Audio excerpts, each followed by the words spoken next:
जी अस्सलाम वालेकुम students, my name is Mohammad Farhan and I am here to teach you physics class 10th। जी students, आज हम टॉपिक नंबर 11.2 का सब टॉपिक स्टार्ट कर रहे हैं। हमने करेक्टरिस्टिक्स ऑफ साउंड पढ़े थे, 4 करेक्टरिस्टिक्स पढ़े थे हमने। उसमें क्या पढ़ा था? लाउडनेस क्या होता है, पिच क्या होता है, क्वालिटी क्या होता है, उसके बाद इंटेंसिटी पढ़ा था। अब जो हमारे पास इंटेंसिटी है और साउंड लेवल ऑफ इंटेंसिटी है, ये हमारे पास सब टॉपिक है जो कि लॉन्ग में आता है और बहुत ही ज़्यादा इंपॉर्टेंट टॉपिक है। इस चैप्टर में से इस टॉपिक के 70 to 80% चांस होते हैं एज अ लॉन्ग आने के लिए। ठीक है, तो हम स्टार्ट करते हैं इसको। इसमें सबसे पहले हम इंटेंसिटी का बताएंगे। इंटेंसिटी मैंने आपको लास्ट लेक्चर में भी बताया था कि इंटेंसिटी क्या होता है। किसी भी साउंड की शिद्दत होती है कि वो कितनी ज़ोर से बजाया जा रहा है साउंड, वो उसकी क्या है, इंटेंसिटी। अगर हम बहुत ज़ोर से बजा रहे हैं तो इंटेंसिटी ज़्यादा होगी।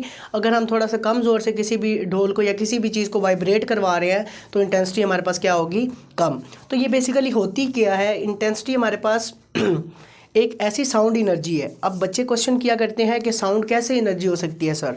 तो साउंड बेसिकली हमारे पास कैसे प्रोड्यूस होती है? जब भी किसी बॉडी को हम वाइब्रेट करते हैं तो वाइब्रेट करने के लिए हमें कोई ना कोई मस्कुलर एनर्जी यूज़ करनी पड़ती है। अब जिस तरह मेरे पास एक ड्रम है ना, ढोल है, इसको बजाना है तो मैंने अपनी मस्कुलर एनर्जी, अपनी मसल्स की एनर्जी लगानी है। ठीक है, उसको एनर्जी करवाऊंगा तो पार्टिकल्स क्या होंगे, वाइब्रेट होंगे, उससे हमारे पास साउंड आएगा। इट मीन्स हमारे पास साउंड भी क्या है, एक एनर्जी है। अगर हमारे पास साउंड एनर्जी 1 सेकंड के अंदर एक यूनिट एरिया में से जितनी पास हो रही है वो उसकी क्या होती है, इंटेंसिटी होती है। मतलब कि हमारे पास डेफिनेशन में क्या है, हमारे पास sound energy passing through unit area in unit time हर perpendicular to the direction of propagation. मतलब कि एक यूनिट एरिया में से 1 सेकंड में जितनी साउंड एनर्जी पास हो रही है वो उसकी होती है इंटेंसिटी। अगर फॉर एग्जांपल हमारे पास साउंड एनर्जी ज़्यादा पास हो रही है 1 सेकंड में एक यूनिट एरिया में से तो इंटेंसिटी ज़्यादा है। कम एनर्जी पास हो रही है तो इंटेंसिटी हमारे पास क्या है, कम। और परपेंडिकुलर का यहाँ पे क्या सीन है? फॉर एग्जांपल ये हमारे पास एक ड्रम है, इसको जब हम बजाएंगे तो इसमें से साउंड निकलेगी। ठीक है, अब ये जो आगे यूनिट एरिया पड़ा हुआ है इसके परपेंडिकुलर, फॉर एग्जांपल ये रेज आ रही है, मतलब ये एनर्जी आ रही है साउंड की, और ऐसे हमारे पास एक यूनिट एरिया पड़ा हुआ है, ये ऐसे एरिया है, ये एरिया पड़ा हुआ है और ये एनर्जी। तो एंगल कौन सा बनाएंगे हमारे पास? 90 का। मतलब परपेंडिकुलर रखेंगे तो साउंड एनर्जी इसमें से पास होगी। जिस तरह फॉर एग्जांपल देखिए मेरे पास एक गिलास है, ऐसे मैंने उसको पकड़ा हुआ है, ये उसका गिलास का एरिया है, ये उसका मुंह है। ठीक है, अब यहाँ से साउंड ने इसके अंदर जाना है। अगर हम इसको इसके परपेंडिकुलर रखेंगे, ये ऐसे पड़ा हुआ है हमारे पास गिलास, और ऐसे हमारे पास जो है वो साउंड एनर्जी आ रही है। परपेंडिकुलर रखेंगे यूनिट एरिया को हम एनर्जी के, तो हमारे पास क्या होगा, वो उसमें से पास करेगा। अगर हम ऐसे गिलास को सीधा रख दें तो एरिया उसका ऊपर है, साउंड एनर्जी ये जा रही है, रिफ्लेक्ट होकर साइड पे चली जाएगी, तो हमारे पास वो इंटेंसिटी उसकी नहीं हम मालूम कर सकते। तो ये एक यूनिट एरिया है, इसमें हमारे पास जितनी परपेंडिकुलर रखने से 1 सेकंड में इस यूनिट एरिया में से जितनी साउंड एनर्जी पास होगी वो उसकी क्या होगी, इंटेंसिटी होगी।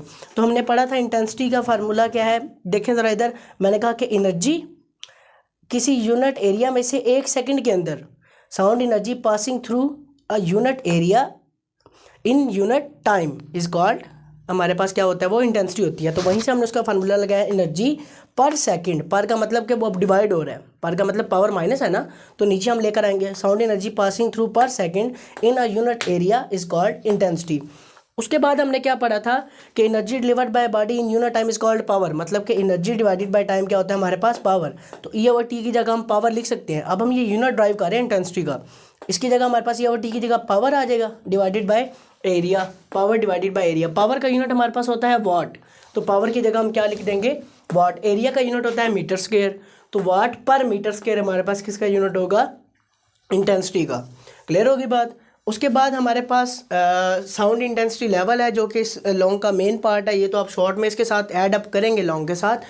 तो लेवल में हमारे पास क्या आ जाता है कि हर साउंड का कोई ना कोई लेवल होता है, कि मतलब इंटेंसिटी चेंज है तो उसका साउंड लेवल भी क्या होगा, चेंज होगा। और हमारे नॉर्मल ह्यूमन ईयर के लिए जो कम से कम हम साउंड सुन सकते हैं वो है 10⁻⁻12 वाट पर मीटर स्क्वायर। मतलब अगर कम से कम साउंड की इतनी इंटेंसिटी होगी तो हम उसको सुन सकते हैं, और ज़्यादा से ज़्यादा हम 1 वाट पर मीटर स्क्वायर को सुन सकते हैं। इससे ज़्यादा कम भी सुन सकते हैं, लेकिन वो हमारे कानों के लिए क्या होगा, पेनफुल। जैसे आप देखते हैं अक्सर हथौड़े वगैरह बज रहे होते हैं या कोई कील वगैरह लगा रहे होते हैं, तो वो साउंड हमारे कानों को हार्श लगती है। ठीक है, इट मीन्स कि उसका इंटेंसिटी लेवल इससे कम है या इससे ज़्यादा है। कम से कम मतलब फेंटेस्ट है ये क्या है हमारे पास, फेंटेस्ट है, जो हम कम से कम सुन सकते हैं। और ये हाईएस्ट साउंड है जिसकी इंटेंसिटी इतनी हो हम उसको सुन सकते हैं इजीली। उसके बाद हमारे पास जो फेंटेस्ट साउंड है मतलब 10⁻⁻12 है, इसको हम क्या बोलते हैं, ज़ीरो बेल। तो ज़ीरो बेल की डेफिनेशन अगर आ जाती है शॉर्ट में तो आप इसको ऐसे ही अटैम्प्ट करेंगे। नेक्स्ट है हमारे पास डिपेंडेंस ऑफ साउंड।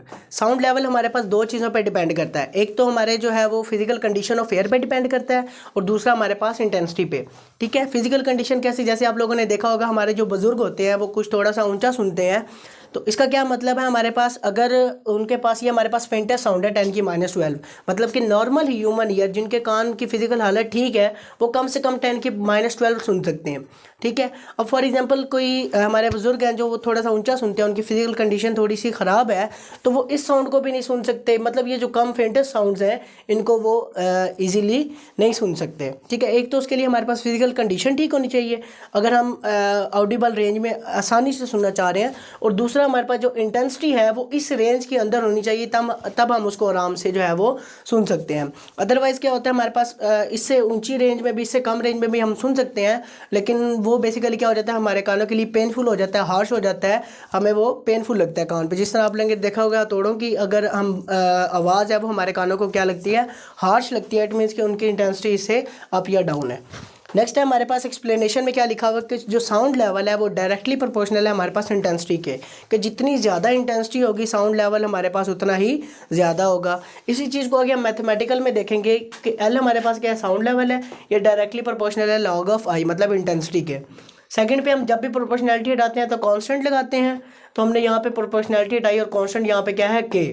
ये तो हमने लिया है कि लाउड साउंड के लिए। अब हमने फेंटेस्ट साउंड के लिए लेना है, फेंटेस्ट साउंड के लिए हम साथ एल नॉट लगा देंगे, छोटा सा जीरो डाल देंगे। एल नॉट क्या है, डायरेक्टली प्रोपोर्शनल टू इंटेंसिटी, मतलब फेंटेस्ट साउंड पे क्या है, लाउडनेस के डायरेक्टली प्रोपोर्शनल है उसकी भी इंटेंसिटी। यहाँ पे भी हमने के कांस्टेंट लगाएंगे प्रोपोर्शनलिटी हटा के। तो एक इक्वेशन हमारे पास ये बन जाएगी जो कि लाउड साउंड की है, एक इक्वेशन हमारे पास ये बन जाएगी जो कि फेंट साउंड की है। उसके बाद इन दोनों इक्वेशंस को हम क्या करेंगे, माइनस, क्योंकि हमारे पास जो एल माइनस एल नॉट है, लाउड माइनस फेंटेस्ट साउंड, ये होता है हमारे पास साउंड लेवल। क्लियर होगी बात। तो अब इन दोनों इक्वेशंस को माइनस करना है, तो लेफ्ट साइड से माइनस होगी, राइट साइड से। इसकी लेफ्ट ये है और इसकी ये है, तो हम हायर में से लोअर मतलब लाउड साइड में से फेंट को माइनस करेंगे, एल माइनस एल नॉट ये आ गया, और राइट हैंड साइड के लॉग आई माइनस के लॉग आई नॉट, इन दोनों को हमने क्या कर दिया, माइनस कर दिया। उसके बाद देखें इन दोनों में से कॉमन क्या आ रहा है, के दोनों में है, मैंने इसको बाहर निकाल लिया, के को यहाँ पे लॉग आई रह गया, माइनस यहाँ पे के बाहर गया तो लॉग आई नॉट रह गया। उसके बाद हमने लॉग की प्रॉपर्टी पढ़ी हुई है, दो लॉग्स के दरमियान जब भी माइनस आ रहा होता है तो वो क्या हो जाते हैं, डिवाइड हो जाते हैं। लॉज ऑफ लॉगरिथम में भी आपने पढ़ा होगा चैप्टर नंबर 3 में, 10th क्लास में, 9th क्लास में मैथमेटिक्स में। तो यहाँ से हमने क्या किया, लॉग आई और आई नॉट, इस पे लॉग की प्रॉपर्टी लगाई, तो ये आई और आई नॉट क्या हो जाएंगे, डिवाइड हो जाएंगे। इसको सिंगल लॉगरिथम में हमने लिखा ना। उसके बाद एल माइनस एल नॉट हमारे पास क्या है, साउंड लेवल है, तो sound level is equal to K log I by I naught. इसका जो हमारे पास यूनिट होता है वो होता है बेल, हमारे पास साउंड लेवल का यूनिट भी बेल होता है, और हमारे पास जो है वो जो कांस्टेंट के है उसका भी यूनिट क्या होता है, बेल होता है। तो साउंड लेवल हमारे पास क्या है, के log I by I naught, ये हमारे पास बेल में। अगर हमने इसको डेसिबल में लेना है तो हम इसको क्या करेंगे, 10 से मल्टीप्लाई कर देंगे। तो साउंड लेवल अगर हमने बेल में लेना है तो हमारे पास साथ 10 नहीं आएगा, डेसिबल में लेना है तो हम साथ उसको क्या करेंगे, 10 से मल्टीप्लाई। तो साउंड लेवल बेल में क्या है, के log I by I naught, और डेसिबल में 10 के log I by I naught. That's all from my side. अगर आपको इस क्वेश्चन में कहीं पे भी इशू है आप मुझे कमेंट बॉक्स में पूछ सकते हैं। Thank you so much.